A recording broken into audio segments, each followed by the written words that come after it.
FreedomWorks just said the other day that Israel is the only free country in the whole Middle East, which is totally true. They had free and open elections, and I wanted to give you a primer about it. It was very surprising. Now, there are many differences with the way they hold elections in the United States. They don't directly elect the prime minister. They did it for a few years. But instead, what they do is you vote for a party. And they take the total number of votes each party gets and divide up the Knesset proportionally in that way. There's 120 seats totally in the Knesset. And then the party that gets the most seats usually gets the nod from the president, who's more of an honorary figure, to try and form the government, and the head of that is the prime minister. Now, Netanyahu won again, but his party dropped from about 40 seats to about 31 seats, so he took a significant drubbing. And there's a brand new newcomer on the political scene named Yair Lapid. His father was also a famous Israeli, Lapid, and his party is Yesh Atid, and he got 19 votes, so he's going to play a prominent role in the new government. And I just want to tell you about the other parties. Labor, which ran the country, dominated the country for the first several decades, only got 19 seats. Shas, the Haredi Sephardim, got 11 or 12. Habayit, Hayehudi, Naftali, Bennett, and also a pretty newcomer who got much fewer votes last time, also tied with Shas, and he's going to have a significant role to play. Haredi Ashkenazi party, United Torah, got 7. Tzipi Livni, who headed Kadima, got 6 votes until she was booted out of Kadima. Kadima got no votes, and this probably means the end of Kadima, which was at one time a very dominant party that Shaul started. Meretz got 6 votes, and then there were 11 or 12 votes from the Arabs. There's 26 women in this new Knesset, a record.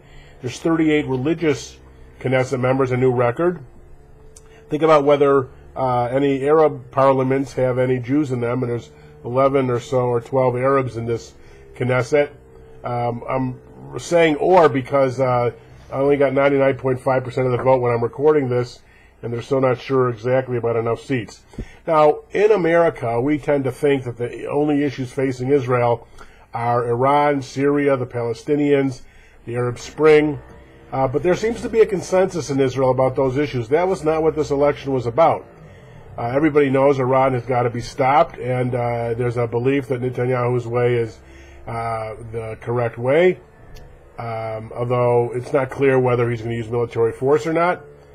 Israel has become completely disillusioned with the peace prospects of the Palestinians. They've seen that giving over land to the Palestinians just causes more problems, not less. Witness Gaza and Hamas. The Arab Spring has turned into an Arab nightmare. And with Syria, they're very cautious, and they're just worried about those chemical weapons and it's spilling over in Israel. So that was not what this election was about. This election was about domestic issues. We say in America all politics are local. Well, that's really the people's pocketbook. Naftali Bennett's a religious man, and he campaigned on the issues of cost of living and on reinstilling Jewish and Zionist values in the country. And that was a popular view. Now, Lapid campaigned aggressively on ending the exemption of Haredi, the ultra-Orthodox, from military conscription. And he wanted a more equitable tax burden among the people. And there were other people campaigning on the issues of cost of living, and that seemed to be the most important issues for the country. So it seemed to move a little bit from right-center to more center. And it does look like that Netanyahu is going to be weakened somewhat. He's going to have to cobble together a coalition from a weaker position this time. And, of course, it always looks complicated because Lapid does not want to be in a coalition with the ultra-Orthodox. And can Netanyahu put together over 61 seats, a broad coalition? He'll have to have Lapid, obviously, his 19 votes. But will he include the Orthodox? Won't he? He'll have to include Bennett. So it'll be very interesting to watch how that happens. Israelis are passionate about politics. 66% voted, as opposed to 57.5% in the U.S. election. There's one woman in the Knesset now with 11 children, an Orthodox woman with 11 children. Kind of interesting to think about. And so when we think about the Israeli election, the key issue, I think, to remember is that they seem to be more united on the political issues. and understanding what the government needs to do. Very skeptical and cynical about any peace prospects with the Palestinians. I simply do not believe they have a real partner. They're quite aware that the new president of Egypt, Morsi, called Jews apes and bloodsuckers and monkeys. They're living in the real world with real Muslim and Arab neighbors who are determined to try and destroy them. And there doesn't seem to be much difference among the key voting blocs here on how to handle that. They know that Iran's got to be contained. They know that Syria problem has got to be contained. They have to deal with increasing terrorist groups infiltrating all over, including the Sinai.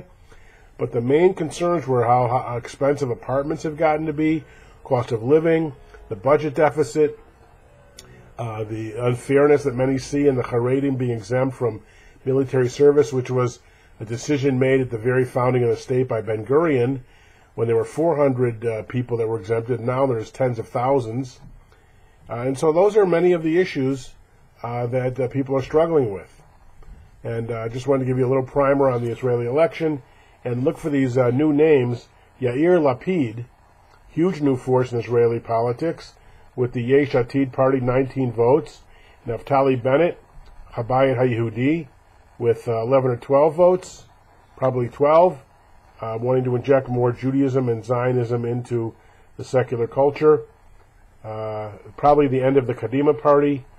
Lieberman, who had been a huge force in Israeli politics, facing indictment, and he's probably out for a while. Livni may be the end of, or certainly got hurt badly in this election. And Netanyahu seems to be weakened, but he'll again be prime minister. We'll see how this affects the U.S. relationship. Now with Chuck Hagel, maybe unfortunately, and God forbid, becoming Secretary of Defense, who seems to be very anti-Israel, that'll be a tough problem. And Netanyahu and Obama is lukewarm at best, and negative view of Netanyahu and problems challenging Israel. We'll see what happens as it all unfolds.